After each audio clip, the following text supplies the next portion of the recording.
Bem-vindos ao Mãos à Obra, um podcast do CMC Podcast daqui da Diretoria de Comunicação Social da Câmara Municipal de Curitiba.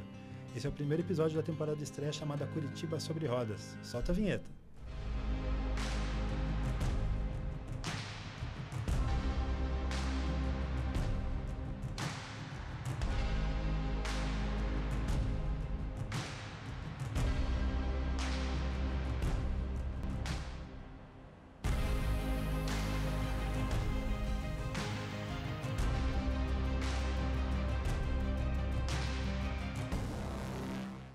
Olá pessoal, esse é o primeiro de 3 episódios da temporada Curitiba sobre Rodas.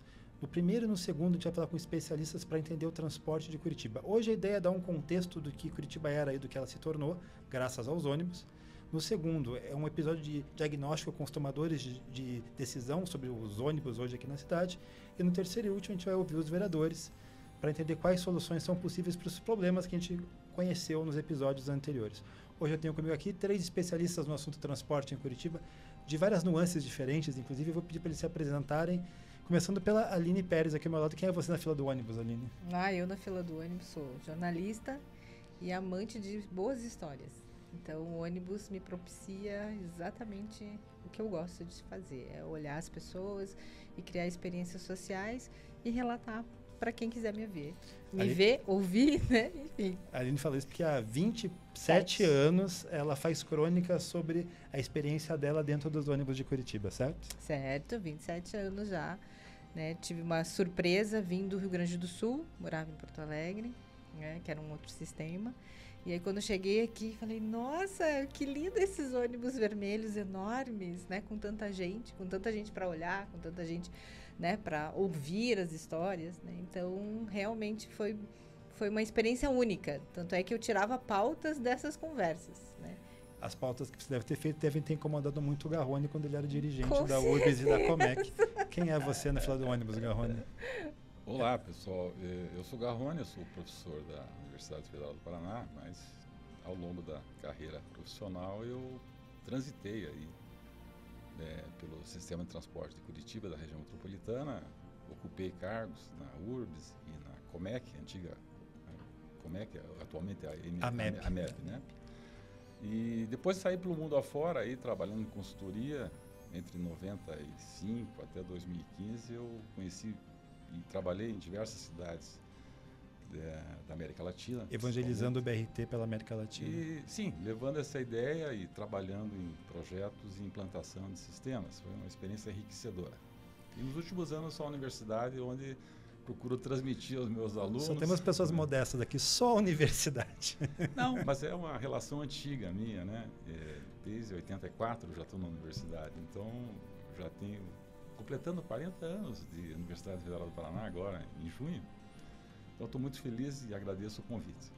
Carlos, por favor, não seja modesto igual seus colegas. Quem é você na fila do ônibus? Pois é, eu na fila do ônibus sou um pesquisador atualmente.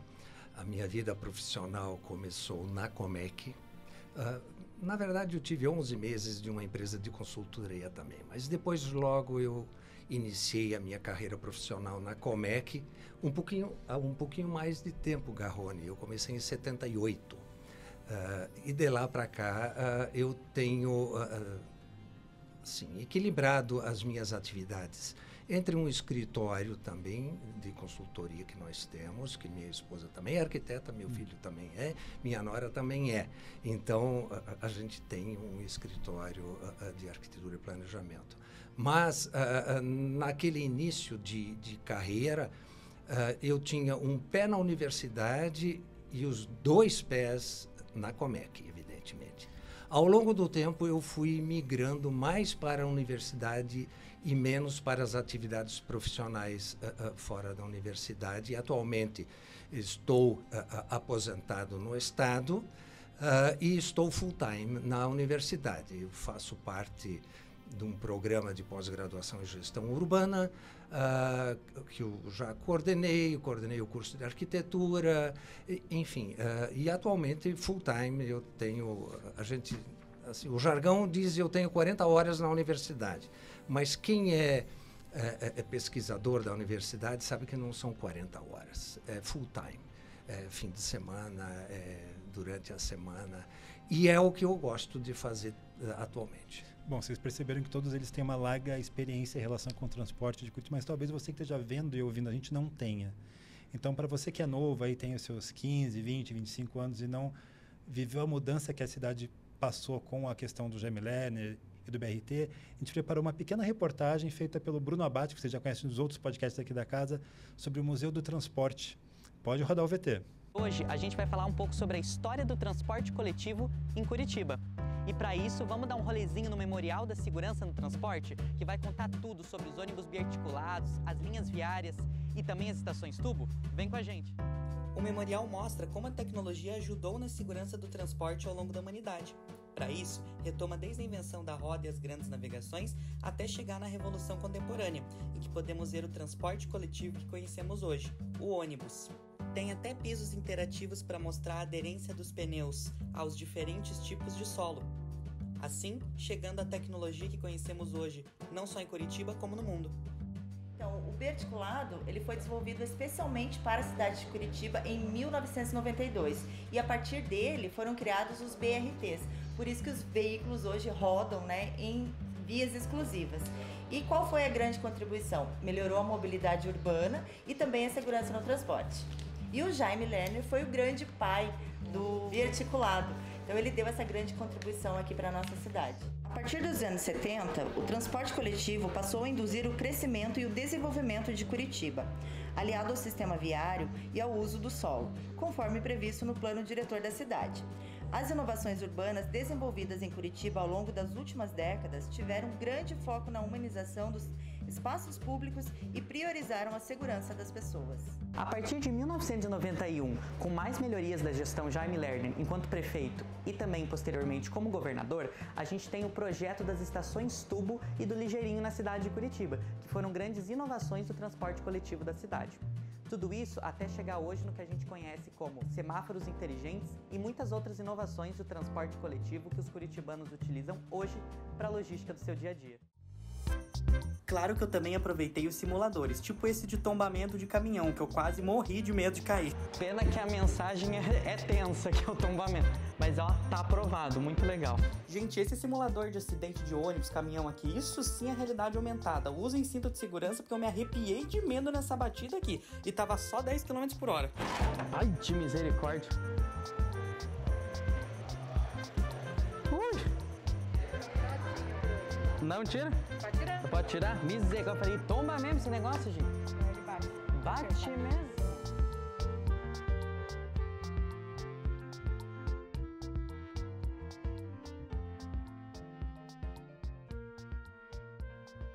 Pessoal, esse é o Memorial da Segurança no Transporte, patrocinado pela Volvo, mas financiado totalmente graças à Lei Rouanet, pela Lei de Incentivo à Cultura. Ele é aberto para visitação de quarta a sábado de forma gratuita, é só marcar pelo site ou entrar em contato pelas redes sociais que eles te explicam como chegar lá e fazer a visita guiada. Eu vou começar com o Carlos. A gente percebeu no vídeo ali essa memória muito presente do Jaime Lerner e das mudanças dele como um dos magos urbanísticos de Curitiba. Até que ponto a gente pode entender que isso é 100% verdade? Como que as mudanças que ele provocou nos anos 70 e a equipe com ele junto meio que modelaram a cidade hoje em dia? Qual que é a tua opinião, Carlos, sobre o que era antes dos BRTs e o que ela se tornou depois dos BRTs? Na verdade, os BRTs fazem parte de um conjunto de intervenções que se fez naquela época à frente de um prefeito que tinha sensibilidade para essas inovações. E claro que a grande vedete, num primeiro momento, foi o sistema de transporte. E por que aquele sistema de transporte fez tanto sucesso e ainda faz? O Garrone, que já viajou pelo mundo, sabe muito do que ele tem dado de consultoria é por conta dessa forma de entender o transporte. E assim, de uma forma muito simples, e principalmente para você que está nos vendo e ouvindo, o que é o transporte? É um serviço que é dado para um cidadão que precisa se deslocar dentro de uma cidade. E esse serviço ele não pode ser desvinculado de outras funções que a cidade exerce. E aí que foi a grande jogada, porque se concebeu um sistema que, primeiro, ele não tratava de forma igual as diversas, a gente chama hierarquias, mas, na verdade, se você quer se deslocar para 100 metros, não tem sentido você pegar um carro, você vai a pé. 500 metros, conforme for, também você pode ir a pé. E assim sucessivamente, a quantidade de pessoas e a distância que essas pessoas precisam se deslocar fazem com que você tenha que ter um determinado modal de transporte e que não pode ser, por exemplo, um BRT para todo mundo. O BRT é um transporte de mais alta capacidade que serve a determinados interesses de deslocamento. E outros interesses não seria o BRT. Então, essa foi uma das grandes sacadas que o município de Curitiba, na época, tendo o prefeito Jaime Lerner à frente, e tendo um suporte técnico muito importante e que talvez tenha o maior percentual de responsabilidade pela manutenção e aperfeiçoamento desse sistema que foi o IPUC. É tudo perfeito? Não. Quanto mais a gente alcança, mais a gente quer. Agora, essa forma de tratar o transporte como uma parte das funções da cidade que fez com que Curitiba tenha se tornado e ainda é um exemplo muito marcante na forma como organizar o transporte em grandes cidades. Garrone, você concorda? Curitiba era um exemplo e ainda é um exemplo em termos de transporte? O que você viu o mundo afora pelas suas consultorias? Eu começaria até essa intervenção mais ou menos voltando ali para os anos 60, né? Então nós temos no mundo uma discussão em que algumas figuras, o Carlos certamente conhece, talvez a Aline já tenha ouvido falar, em Jane Jacobs, que questionou, né, o modelo de cidade americana ali nos anos 50. Ela virou uma ativista, como você, assim, muito importante, né? Porque ela via no carro um problema, né? Estou anotando para pesquisar no Google aqui depois, como que é Jane Jacobs. Jane Jacobs. Vale a pena. Bom, e aí, além dela, surgem também os urbanistas marxistas, vamos dizer assim, que é digamos, encabeçado pelo Henri Lefebvre. O David Harvey também entra nessa toada aí, questionando o modelo da cidade capitalista, de concentração. Então, é um momento de efervescência, tá? E Curitiba, ali nos anos 60, desenvolve o seu plano diretor. A cidade, pulando de 300, 400 mil habitantes no início da década para 600 mil no final, estava nessa fase de expansão, né? Ainda não era a metrópole que temos hoje, e o plano diretor organiza a cidade, estrutura o crescimento dela. Aí é importante lembrar as contribuições do Jorge Lurrain, o Forte Neto e outros, e a equipe do Ivo Arzua Pereira, que constituiu o IPUC. Lá estava o Jaime Lerner também.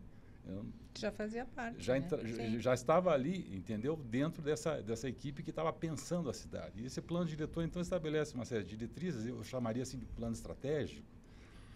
E ocorre que, dali 3 anos, o Jaime Lerner assume a prefeitura. Bom, aí é um prefeito indicado, enfim.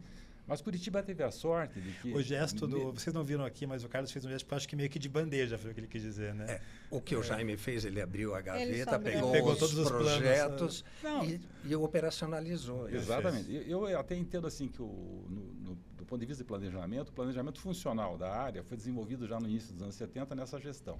Então, Curitiba teve sorte que nesse período de ditadura de prefeitos indicados, indicaram técnicos, pessoas urbanistas, engenheiros de transporte, enfim, pessoas que pensavam a cidade. Sim.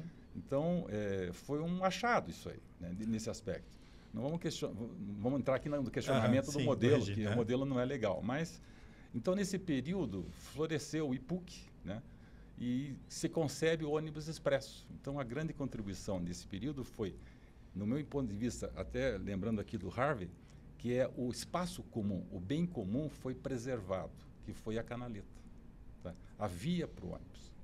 Ela foi introduzida ali em 74, no corredor norte-sul, que na verdade na época era do Capão Raso a Santa Cândida, e em 2 linhas radiais que se entrecruzavam no centro. Né? Ainda muito incipiente, mas reservou espaço. A cidade nem precisava de uma canaleta naquele momento, mas essa solução foi importante para preservar o futuro. Perfeito. E depois disso, obviamente, vem a rede integrada, já no final dos anos 70, a extensão para o eixo Boqueirão, depois o eixo leste-oeste, nós temos essa configuração que já estava pensada lá pelo Agache, 40 anos antes. Eu estou esperando chegar nos anos 90 para passar para você como chegar usuário. a bola para Estou mim. esperando os anos 90. Então Só tá. para contextualizar. Então, essa é uma grande contribuição. Claro que também o espaço para as pessoas, que é o discurso do Guel lá. A cidade para as pessoas.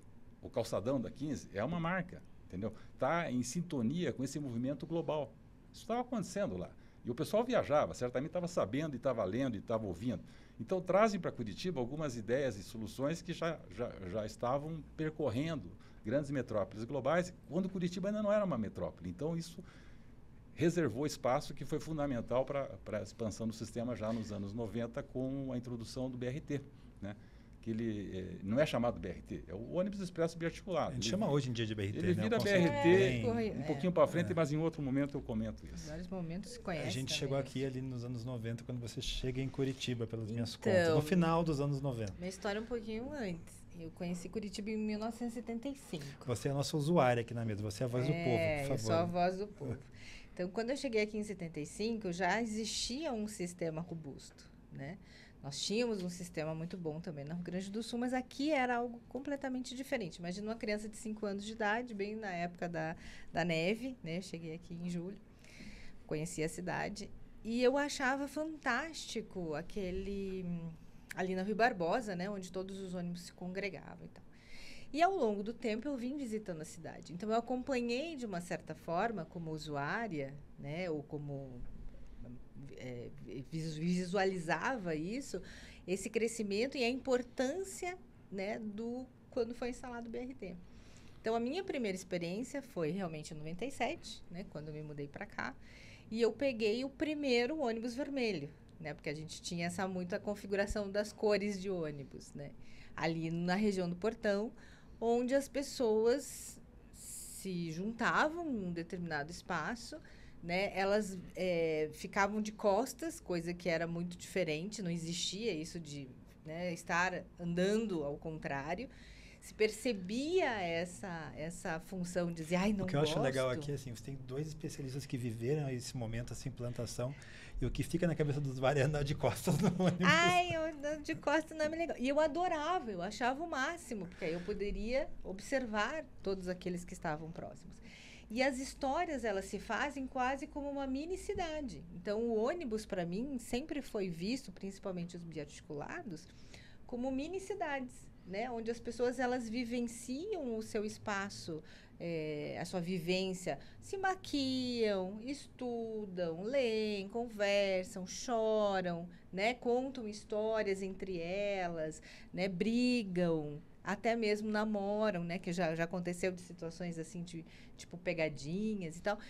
Então, eu acho que é fantástico pelo fato de você ter um veículo que é grande, né?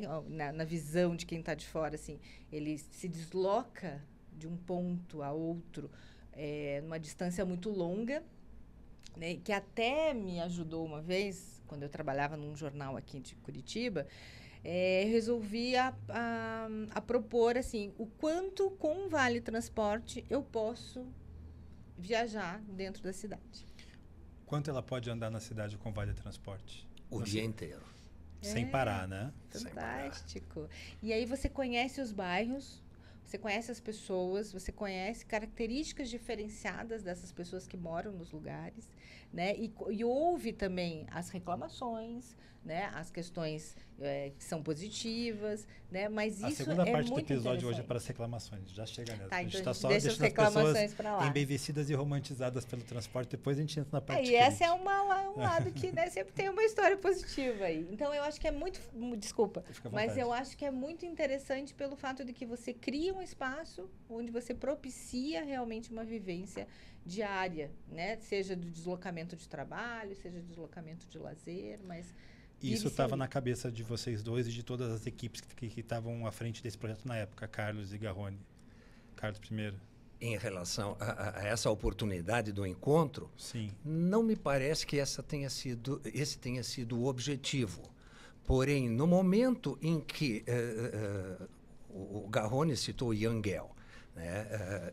Ele é o ícone, ele é o clássico daqueles que dizem que a cidade é feita para pessoas e não para equipamentos, veículos e assim por diante. Claro que a gente precisa tomar muito cuidado com essas máximas.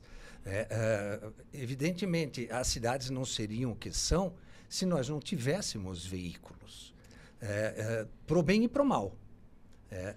Então, há necessidade de se entender um sistema adequado de transporte como uma forma de você deslocar pessoas.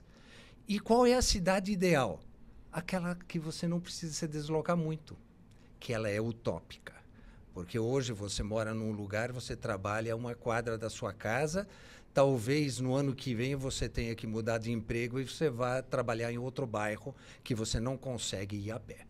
Então, a necessidade de deslocamento, ela existe. Quanto menos, melhor.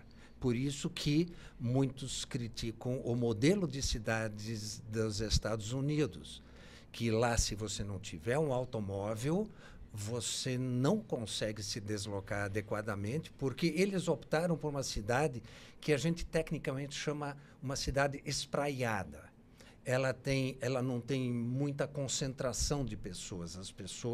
As cidades são muito grandes. E aí há necessidade dos veículos para se deslocar.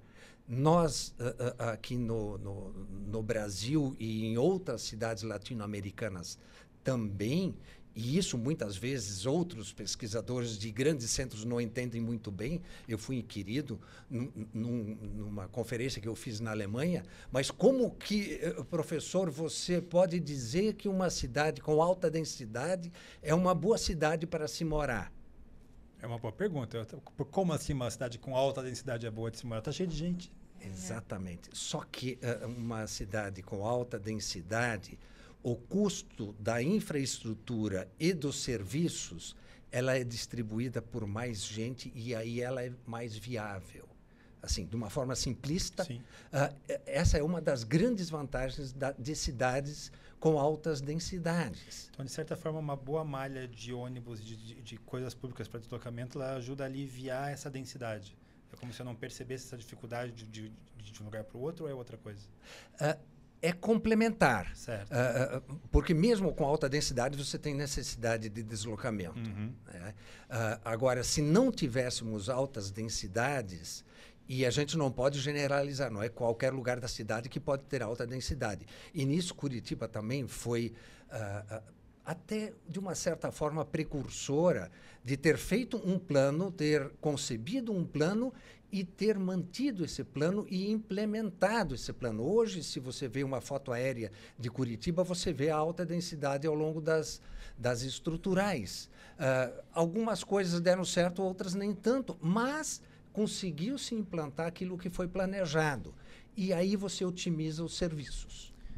Falou em plano, eu passo para você, Garrone, já que você puxou para si esse papel de ser a pessoa que vai explicar para a gente a história do transporte em Curitiba. O didático. Bom, eu procuro, assim, compartilhar aqui as narrativas da nossa vivência, né? E aí eu tive, como Carlos também, essa oportunidade de atuar tanto na gestão de sistema de transporte, na consultoria de outras cidades, para outras cidades do mundo, e também na universidade compartilhando com alunos as experiências e eles me ajudando também nos trabalhos e pesquisas que eles desenvolvem. Então, eu diria o seguinte, o Carlos falou muito bem da cidade espraiada, esse modelo americano, mas apesar de nós não termos uma cidade modelo americano aqui em Curitiba, nós temos uma região metropolitana e temos um espraiamento. Aquela população que eu falei lá dos 600 mil habitantes de Curitiba era nos anos 70. Tá? Hoje nós temos 1,8 milhão, mas na região metropolitana, somados, nós temos 3,5 milhões. Então, é muita gente. A grande Curitiba é o triplo do que é Curitiba, exatamente. Né? Então, não é o dobro, né? É quase o dobro, né? E o que a gente vê é o seguinte, tá? Eu fiz a minha pesquisa mais recente, foi justamente sobre os deslocamentos pendulares na região metropolitana. E hoje eu sei assim, que só para trabalhar para o trabalho, 400 mil pessoas cruzam uma fronteira nesse espaço onde a gente vive. 400 mil pessoas. 400 mil homens e mulheres tem que cruzar uma divisa para chegar ao trabalho. A maioria, inclusive, não vende ônibus. Isso é um problema. Os mais frágeis financeiramente só têm o ônibus, né? Os outros estão usando carro e moto.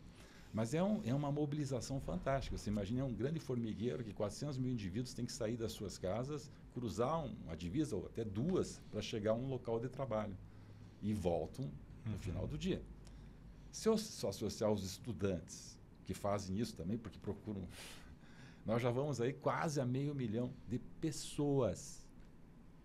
Ou seja, são vezes 2, eu tenho quase 1 milhão de deslocamentos diários, a distâncias que vão de 10 quilômetros a 30. Tá? Há tempos de viagem que vão de 30 minutos a 2 horas. No dia a dia, só para ir e depois voltar.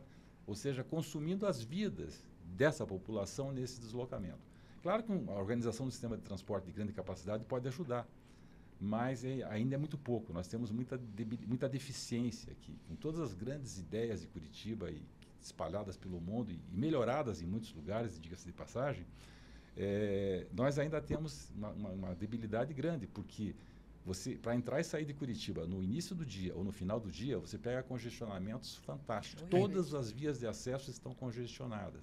Ou seja, o nosso modelo de transporte não está resolvendo, porque se 30%, 40% desses que usam automóvel e moto estivesse nos ônibus, ou no metrô, ou no VLT, não precisa ser só ônibus, né? Apesar do assunto ser ônibus aqui, mas nós temos que pensar no geral. Nós teríamos um alívio, um melhor nível de serviço, uma melhor velocidade de deslocamento para todos. Então, nós precisamos recuperar isso, nós precisamos trazer para o transporte público de alta qualidade, com conforto, tá? Com uma lógica operacional melhorada, com ampliação de investimentos. Nós precisamos trazer mais passageiros para o ônibus, mas por livre e espontânea vontade, porque eles vão ter um benefício, vão ganhar tempo, tá? Porque tempo é a principal moeda aí. A passagem é cara, mas o tempo é mais caro ainda.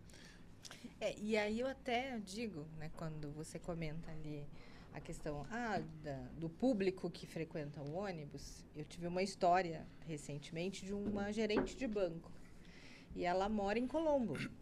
E ela disse, eu tenho carro, mas não vale a pena. Não vale a pena eu pagar o estacionamento. Eu não, por mais que no carro eu possa vir de salto alto, possa vir com uma roupa um pouco melhor, eu prefiro 1000 vezes vir de ônibus.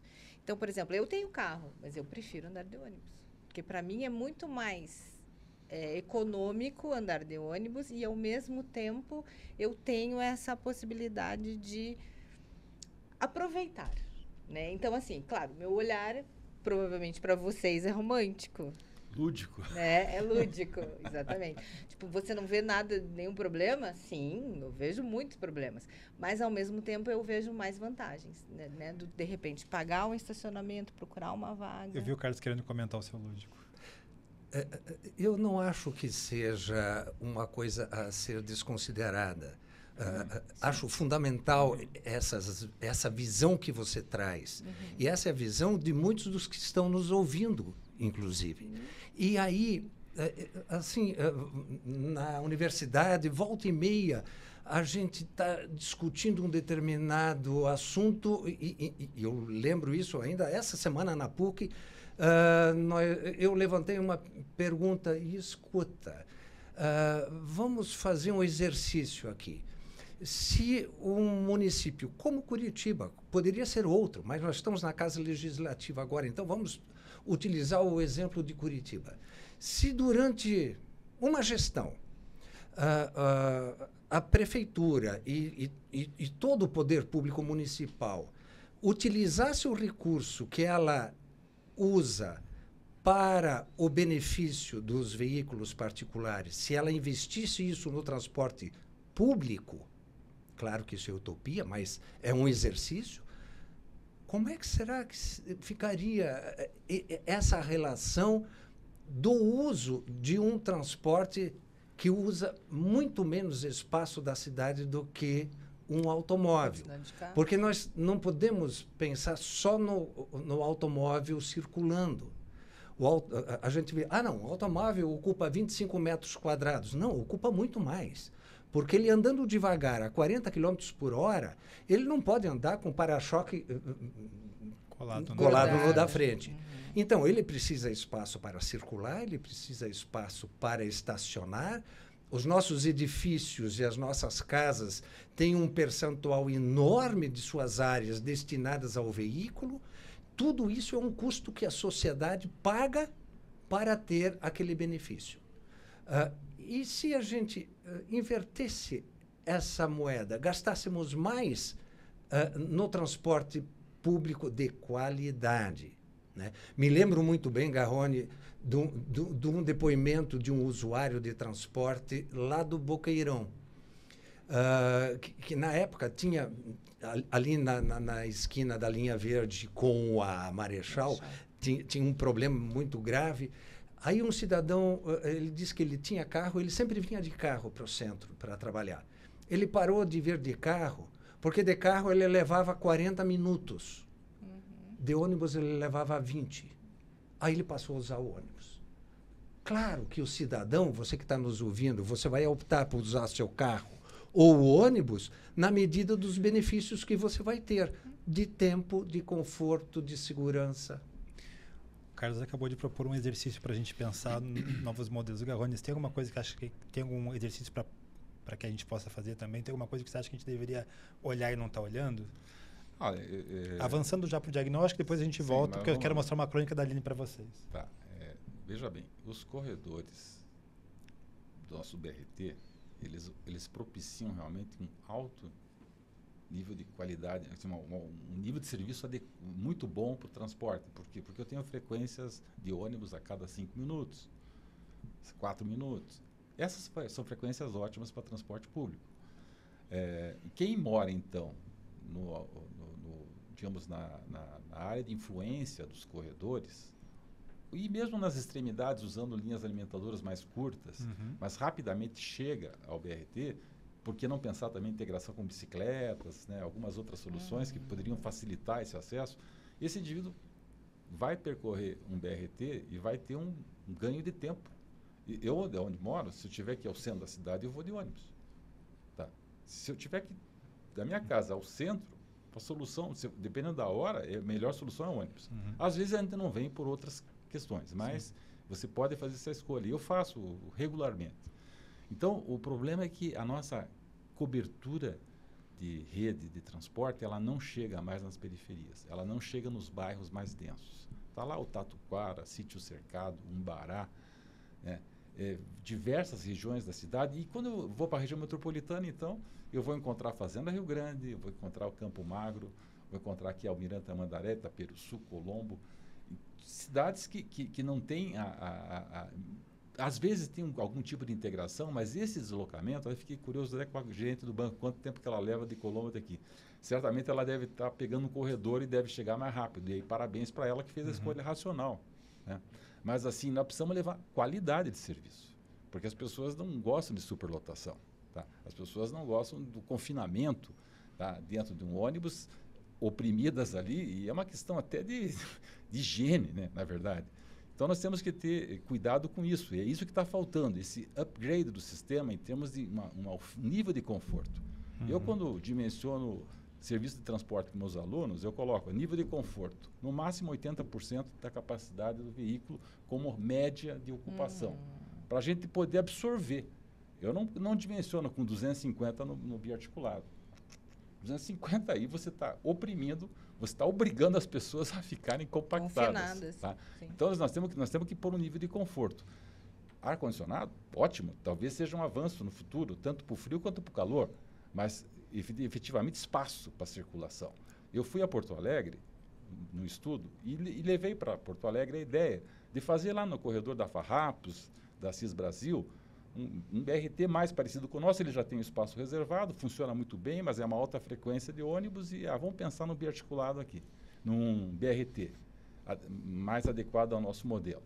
E aí joguei assim, olha, em Curitiba a gente coloca 6 pessoas por metro quadrado no dimensionamento. Aqui não, aqui é 4. Eu achei na hora assim, puxa, vai ficar mais caro o transporte. Não, não é que vai ficar mais caro, ele vai ficar mais atrativo. Então, lá em Porto Alegre, que não é um modelo, né, se faz, lá o dimensionamento é para 4 pessoas por metro quadrado. Ok. E no tempo da pandemia, eu sugeri que tinha que ser 2. Eu peguei a provocação e já me sinto provocado por ela. Vou começar a pensar desses modos. Conforto. É. Conforto. Sim, com certeza. Né? Você se sente confortável hoje nos ônibus, Aline? Me sinto em alguns horários, não tanto. Tá. Né? Eu acho que essa questão da oferta. Né? Por exemplo, eu tenho horários de pico e que realmente eu vou vir que nem sardinha, óbvio. Né? Então, é a reclamação das pessoas. Elas até reclamam se o ônibus vai menos cheio. Já aconteceu, de eu ver Santa Cândidas, né? Ali o vermelho o biarticulado na estação. Fechou, nossa, mas eu quero entrar, porque tem lugar. Então, não fica pensando, daqui a 2 minutos está vindo um outro, vou esperar. É aquela coisa do imediatismo. Né? Então, também tem essa questão. Mas todo mundo vai buscar sempre o conforto. Pausa lúdica agora, para a gente ouvir uma crônica da Aline, narrada pela nossa diretora de comunicação, Patrícia Tressoldi, com quem você já trabalhou no passado. Isso. Pode soltar o VT. Ao som do jovem Dionísio, percebi que andar de ônibus é conviver com o maior número de pessoas por metro quadrado. Só perde para um show. Ainda mais se você utilizar o transporte público bem cedo. E hoje, constatei algo que tinha observado desde que o busão virou meu meio de todo dia. São 3 diários, e cada linha com suas características. O da manhã, o povo vem em silêncio. A grande maioria de fone de ouvido. Nunca tinha prestado atenção na grande quantidade. Uns dormem de fone, outros batucam os dedos. E que curiosidade em saber o ritmo. E raro, tirando aqueles que precisam se equilibrar nos corredores apertados, o celular é o foco de atenção. O silêncio é quebrado pelo barulho do rodado no asfalto e na voz de aeroporto da aeromoça que avisa que a próxima parada é a Estação Tubo Água Verde e podem ser feitas as seguintes conexões. E dentro do ônibus, 0 conexões entre as pessoas. Outro dia, revi 2 pessoas de outras viagens. Sorri em arremedo de um bom dia. Sem resposta. Sinto-me parte desse desconhecido, sem nome, sem história, só a fixação de chegar a algum lugar e iniciar o dia. Hoje, promete ser de sol e quente. E sigo para o próximo ponto também com um dos fones no ouvido somente para não perder a conexão com o mundo, mas ao mesmo tempo transformar a manhã em algo mais musical e leve. Até dá para dar uma mexidinha controlada naquele ritmo gostoso. Afinal, somos jovens e não tem nada de errado. Me lembra a música da vez do João e Lagum. Tenha um lindo dia. Você puxa muita conversa no ônibus, Aline? Muita! Nossa, eu não tenho ideia. Então, como eu falei, em 97, quando eu conheci, né, e comecei a andar de ônibus aqui, eu chegava na redação do jornal e falava assim, eu tenho um inventor aqui que a gente pode fazer uma matéria. Olha, eu vi aquela senhora lá que faz, né, o bolo que está vendendo no bairro. Aí as pessoas me olhavam e falavam assim, gente, mas você mora aqui há poucas semanas, há poucos meses. Como que você conhece tudo isso? Porque eu converso. E eu acho que isso é uma coisa super interessante com relação a ônibus, né? A esse veículo que te socializa. Mesmo que hoje a gente tenha essa divisão ali, né? As pessoas querem ficar um pouquinho mais quietinhas, mas eu puxo. Como gaúcha, eu falo pra caramba. Né? Eu falo com todo mundo, falo até com poste. Eu fui instruído a, inclusive, cortar você se eu precisar durante o podcast. Beleza, pode cortar. E na realidade, eu percebi assim, eu sento ao lado de alguém, se você não puxar a conversa, ela não vai conversar com você, né? O curitibano já é mais sério e tal, não sei. Então, o que eu fazia? Eu olhava alguém, acho que ali tem uma história, vou investir. E assim eu fui conseguindo, como esse inventor, que ele tinha inventado um equipamento, e eu cheguei e falei, não, vamos contar do equipamento, da história dele e tal, não sei.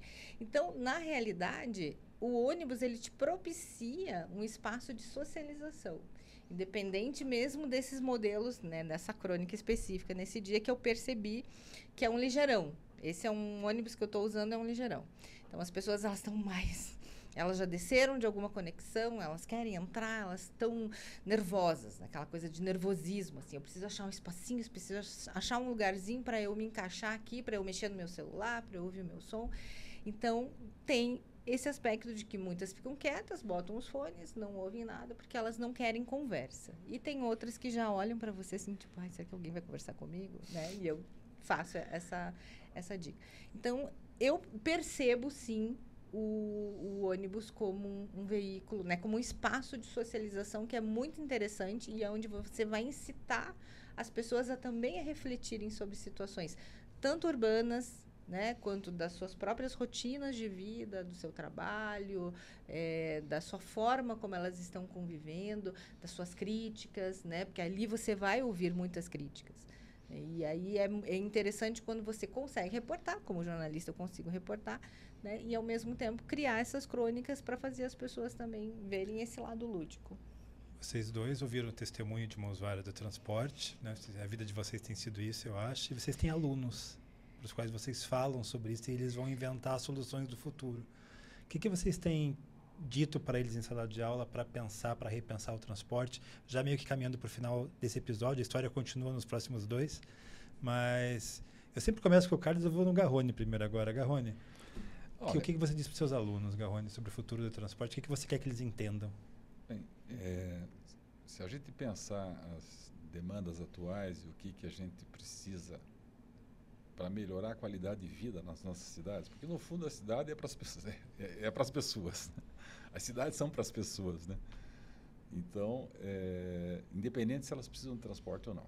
O Carlos até comentou há pouco assim, a cidade ideal, a cidade ótima, é aquela cidade dos 15 minutos que eles falam. Você leva 15 minutos para ir para o trabalho, 15 minutos para ir para a escola, 15 minutos para ir no mercado. Então, essa é uma cidade ideal. Tá? Esse 15 minutos pode ser a pé. Sim. De bicicleta. Uma caminhada de 600 metros, 1 quilômetro. Ou pode ser de ônibus. Né? Uma viagem um pouquinho mais longa, talvez 4, 5 quilômetros. Tá? Pode até ser de carro, também não é proibido. Não somos contra o carro. Eu só sou contra assim, que todos os carros saiam na mesma hora. Nós temos que ter opções para que as pessoas possam ter uma qualidade de vida melhor. Escolher, né? Então, nós temos um problema hoje que é a discussão no meu dia a dia lá, assim, o problema atual é que o transporte está perdendo passageiros cada vez mais. A solução individualista ela vem predominando, mas ela está gerando um caos. Então, nós vamos chegar talvez lá na frente a voltar a andar de ônibus, porque não vai conseguir andar de... Mas o fato é o seguinte, isso está gerando perdas muito importantes para as pessoas em termos de, não só de conforto, mas de tempo. E um custo mais elevado, porque o transporte fica mais caro. Quanto mais ineficiente, ele é mais caro. Então, até a questão, por exemplo, da prioridade, né? Uma faixa numa canaleta, ela tem uma capacidade para levar 15 mil pessoas por hora. Ela gasta 3,50 metros de asfalto novo. Né? Só que essa mesma faixa, com 3,50 lá na via rápida, tá? Pela taxa de ocupação que os carros têm, ela não leva mais que 1.300, 1.400 pessoas. Essa tecnicamente é isso. Ou seja, uma faixa para ônibus exclusiva é 10 vezes mais eficiente que uma faixa para automóvel. Mas eu dependo que as pessoas vejam isso por esse prisma, não, né? Não, precisa que a cidade veja isso, os planejadores, os executivos, e que deem mais prioridade. Então, para conseguir uma faixa para ônibus, olha, é uma luta. Mas nós precisamos pensar a cidade como um todo e fazer um investimento forte nisso. Tá? Nós não precisamos mais avenidas. Tá? Nós precisamos mais capacidade de deslocamento usando esse bem comum que é o espaço público, tá? Para a solução mais eficiente, para a solução que resolve o problema, que é transporte público, abrir uma janela para o transporte ativo, tá? Em vez de estacionamento na canaleta, vamos fazer uma faixa de ônibus, uma faixa de bicicletas. Tá? Vamos ter integração de bicicletas em terminais, vamos integrar o transporte público com bicicletas compartilhadas. Alguns querem levar a bicicleta dentro do ônibus, eu até sou contra isso, porque eu acho que nós já temos um problema de espaço lá, se colocar a bicicleta dentro do ônibus, mas há pessoas que discutem fortemente isso aí. Mas, então, a minha provocação com ele é a seguinte, nós temos que melhorar o serviço, tá? Redimensionar. Eu hoje estava orientando 8 grupos de trabalho que vão selecionar 8 linhas de serviço urbano e metropolitano para fazer um diagnóstico, fazer um dimensionamento e o que seria necessário para melhorar a oferta de serviços nessas linhas. Né? Mas isso é uma coisa assim, isolada. Lá, um professor com uma turma de transporte público, como o Carlos tem as dele na graduação e na pós. Agora, o importante é que o município, tá? O município, o Estado como é que se organizem, tá? Que se pense um consórcio metropolitano, inclusive, porque o problema já não é mais só Curitiba, tá? E invistam em soluções sustentáveis, tá? E duradouras, né? Aproveitando a nossa própria experiência de uma cidade icônica, vamos dizer, mundo afora, tá? Mas para trazer para cá, inclusive, benefícios que já foram obtidos em outras cidades.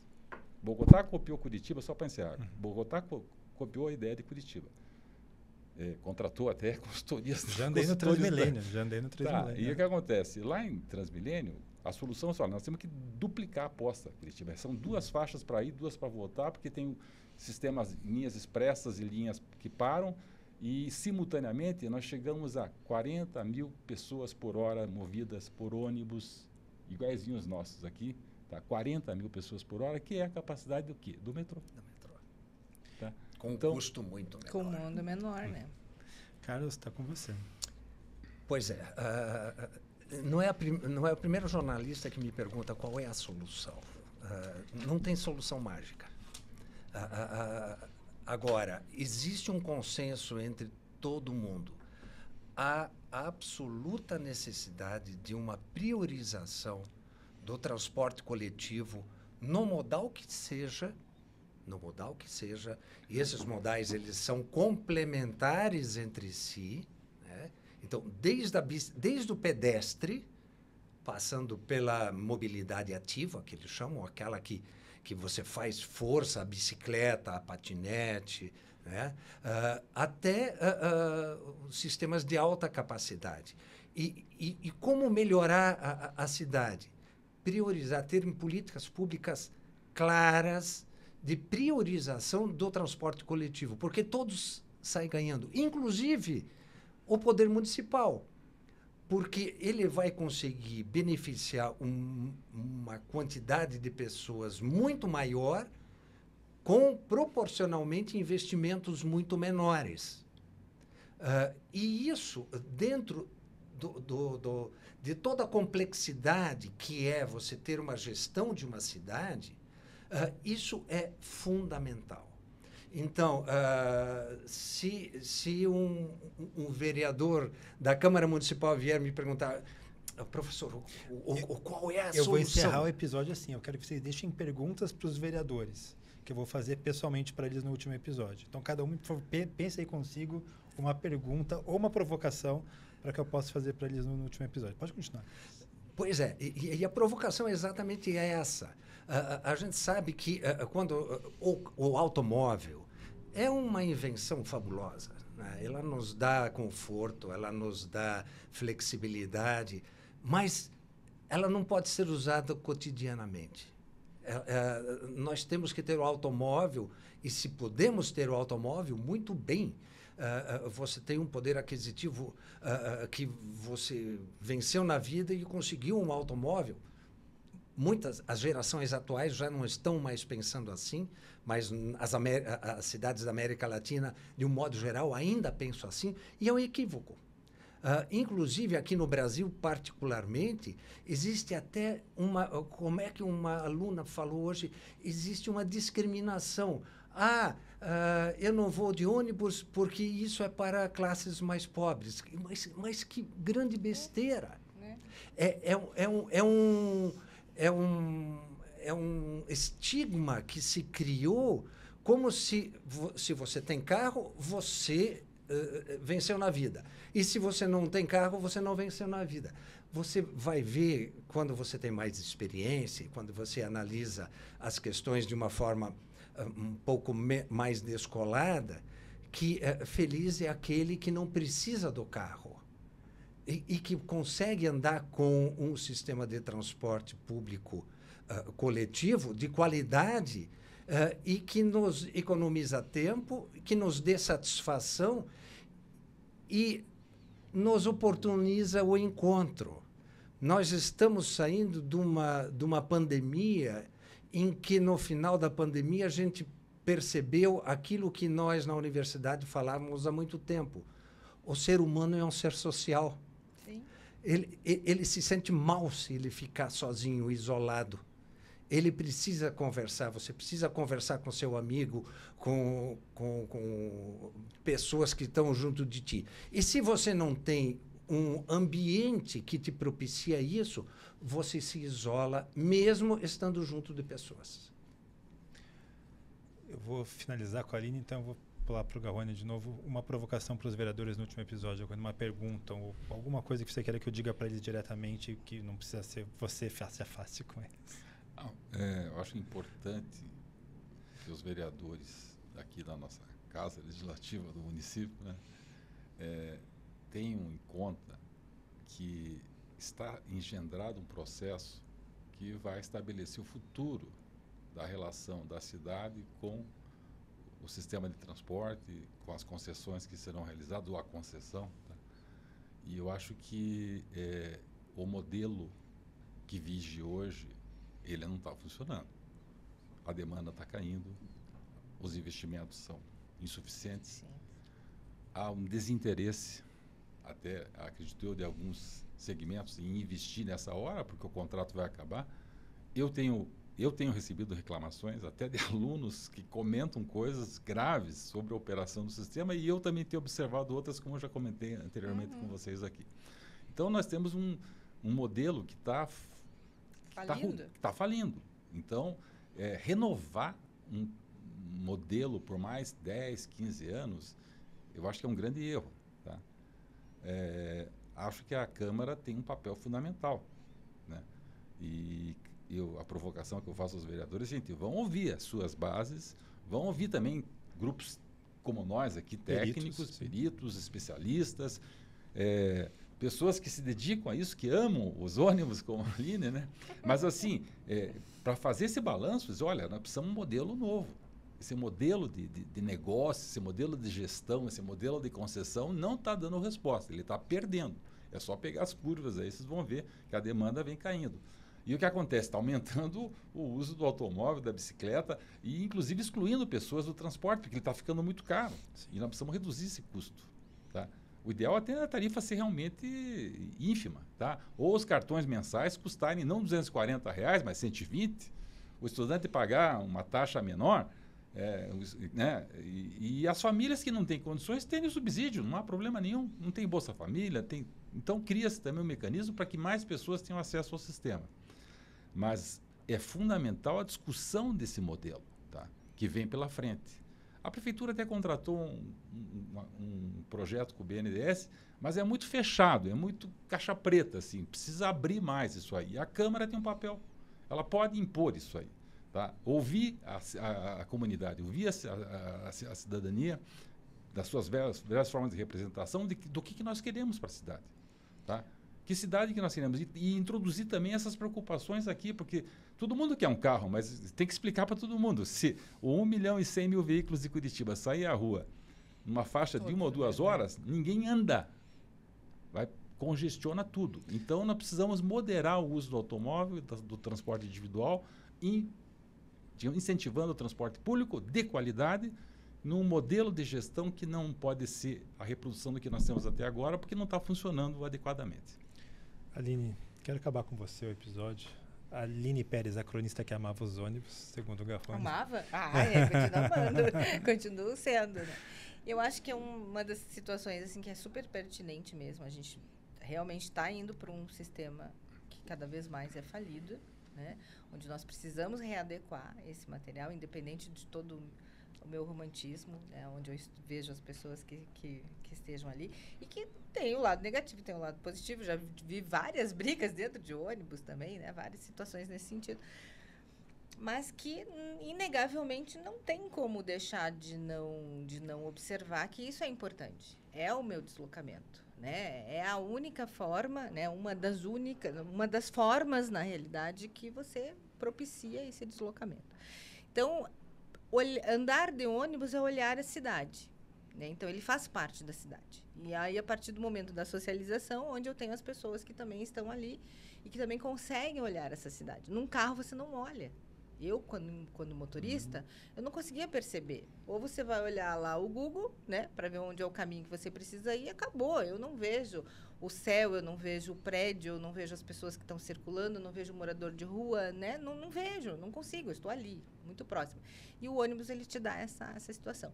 Então, eu acho que o caminho e a proposição, exatamente para os vereadores e como todos, né, especialistas, seria no sentido assim, que forma poderia ser criada para ter um conforto de deslocamento, um conforto de tempo, né, um conforto onde você percebe aquilo como parte de você mesmo, da escolha. Assim como eu fiz a escolha, eu deixei o carro para andar de ônibus. Por quê? Porque eu tenho um objetivo, mas muitas vezes o objetivo das pessoas não é o mesmo que o meu, né? É o chegar mais rápido, é o chegar alinhado, né, não suado, né, enfim, criar realmente um mecanismo onde isso seja eficiente. Então, eu acredito que essa é a grande discussão. Que modelo é esse? Né? Onde a gente não vai criar esse círculo vicioso, né? Porque, assim, eu não ando de ônibus, aí eu ando de carro. Se eu ando de carro, eu não consigo andar. E aí eu vou andar de bicicleta, não tenho ciclovia. Ciclovia não se junta com a outra. E o que eu faço? Como que eu vou me deslocar na cidade? Como que eu vou aproveitar essa cidade? Com essa pergunta, como eu vou me deslocar, a gente começa o próximo episódio com os gestores da URBS e da AMEP, conversando sobre o diagnóstico do que está acontecendo hoje e do que a gente espera para a renovação do contrato ano que vem. Muito obrigado, pessoal, por terem participado desse primeiro episódio, da primeira temporada do Mãos à Obra. Rapidinho, para quem quiser deixar um último recado. Carlos, vou começar por você. Quer deixar um recado para a posteridade, para as gerações futuras? Uma cápsula do tempo para daqui a 50 anos, quando acharem esse vídeo no YouTube? Pois é. O recado que eu gostaria de dar é o seguinte: não se planeja para amanhã. Amanhã eu planejo o meu dia, mas o poder público que tem a responsabilidade pela gestão de uma cidade, ele precisa ter um planejamento de curto, médio e longo prazo. No longo prazo, talvez a gente não tenha mais carros na cidade, mas no curto e no médio prazo, nós temos que equilibrar essa equação. E como fazer esse equilíbrio? Com planejamento. Há pouco tempo se discutiu muito o metrô em Curitiba. A partir de um momento que se tomou uma decisão, não importa se ela foi certa ou errada, que se tomou uma decisão de que não seria o modal a ser implementado naquela ocasião, se abandonou todos os estudos para um novo modal de alta capacidade. Não pode. O planejamento ele deve ser contínuo, mesmo que em determinados momentos você decida por não levar adiante uma determinada solução. Mas há necessidade de haver um planejamento contínuo em vários âmbitos, fundamentalmente no curto, médio e longo prazo. E isso a Câmara Municipal pode demandar com o poder público executivo que tem essa responsabilidade. A última vez que você andou de ônibus, Carlos, quando foi? Fazem 3 semanas e meia, quando a gente fez uma visita técnica com colegas pesquisadores internacionais que vieram para um evento, e nós terminamos o evento andando de ônibus. Qual linha vocês pegaram? Pegamos o expresso ali do Juvevê para o centro. Perfeito. Garrone, recadinho final, e qual foi a última vez que você andou de ônibus? Olha, o que eu quero ver no futuro, né? Eu penso numa cidade que, né, acolha a todos, que não tenha problema de moradia, não tenha problema de vaga na escola, que não tenha problema de posto de saúde, mas assim, que fundamentalmente eu não preciso ser proprietário de um carro, que eu tenha mobilidade ampla, variada. Seja eu já não sou mais usuário de bicicleta, mas pensando no futuro, que eu possa ir de patinete, de bicicleta elétrica, de um carro de aplicativo, que eu tenha um cartão que me dá uma ampla opção de escolhas, né, de modalidades de transporte. Não preciso pensar em metrô, não sei, vai ser o veículo coletivo que como a Aline gosta, assim, trocando experiências com as pessoas no seu deslocamento, e as viagens não sejam tão longas, eu não preciso me deslocar tanto para atingir meus objetivos, né? Não sei se vai ser aquela cidade maravilhosa dos 15 minutos, mas talvez de 20 já seria ótimo. E que eu tenha acesso, quer dizer, que todo cidadão tem acesso até a um transporte individual. Eu tenho um cartão que me dá também uma espécie assim, uns cashbacks para eu alugar o carro para ir visitar minha tia, que é em outro lugar, ou levar meus filhos para um passeio, né? E que eu pague por isso, obviamente, mas que isso aí seja acessível, entendeu? Que eu tenha acesso, que eu não precise ser dono, né? Eu compartilhe a cidade e tenha acesso. E eu posso até pagar, né, a locação num carro mais sofisticado se eu precisar um dia usá-lo, né? Mas eu não tenho essa pressão, que eu não preciso nem ter garagem no meu apartamento ou na minha casa, que eu não preciso ter 2 ou 3 vagas.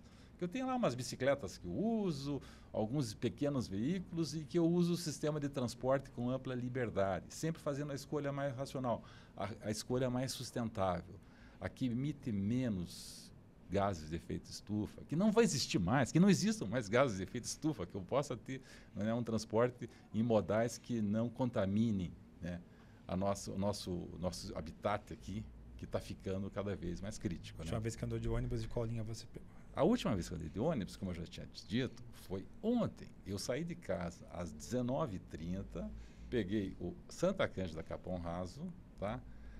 Dali, da Antônio Reis Cavaleiro até a Constantino Maroc, para visitar a minha filha, meus netos, e depois de jogar uma bolinha com eles, tá? Então foi esse o meu deslocamento. Depois, na volta, eu peguei uma carona de carro. Mas eu fui de ônibus, que é um transporte super legal. Eu tenho acesso a ele facilitado, porque eu moro a 200 metros da Canaleta, da Avenida Paraná, anos 350 e chego no ponto de ônibus. Então, eu sou privilegiado por morar num local que tem um BRT bem próximo, tá? Mas, como eu falei para você, tive 5 companheiros de viagem ali que não precisavam pagar nada. Os fura-catracas serão discutidos em outro momento, mas está anotada a queixa.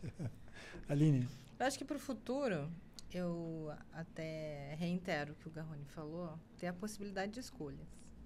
Que essas escolhas elas sejam feitas mesmo por esse tipo de modal, né? Que a gente tenha alguma outra função, mas que sempre consiga ter o equilíbrio, né? O equilíbrio do que as pessoas necessitam dentro daquilo do que elas têm as possibilidades, né? Da socialização, eu vou voltar a falar, e que eu possa ter um equilíbrio também de escrever minhas histórias no ônibus, porque eu escrevo em 15 minutos, 20 minutos, né? Exatamente porque você vai sentir esse povo, essa população, essa característica, né? Essa vontade, esse desejo, né? Essa ânsia de ter uma cidade melhor, né? De ter um espaço melhor, né? E que permeia, né? Ela perpassa ali pelo transporte, assim como todo, na moradia, né? Em todos os aspectos do que ela está vivendo ali, que ela necessita, né? Para poder ser um cidadão, né? Eu acho que é isso que é mais importante de tudo. É você se colocar num espaço de cidadão consciente, né, onde você tenha mecanismos que te levem realmente a sentir a cidade, a perceber a cidade, né, fazer parte dela. Última vez que pegou ônibus, e qual linha que foi? Hoje de manhã, como eu sempre tenho feito nos últimos meses, né, quando eu larguei o carro, peguei o Gramados, né, no Capão Raso, fui até o terminal do Capão Raso e lá eu peguei o ligeirinho Sítio Cercado e fui até o Guadalupe. Então, assim, é um tempo muito bom. Saio 6h22 de casa, chego 7h05. Então, é um tempo muito curto que eu levaria muito mais de carro, com certeza. Muito obrigado a todos vocês pela participação no episódio. Obrigada. E você que está ouvindo a gente, fica aí ligado até o próximo. Lembra que a gente vai ter discussão com o Fabrício e com a MEP. Obrigado, pessoal.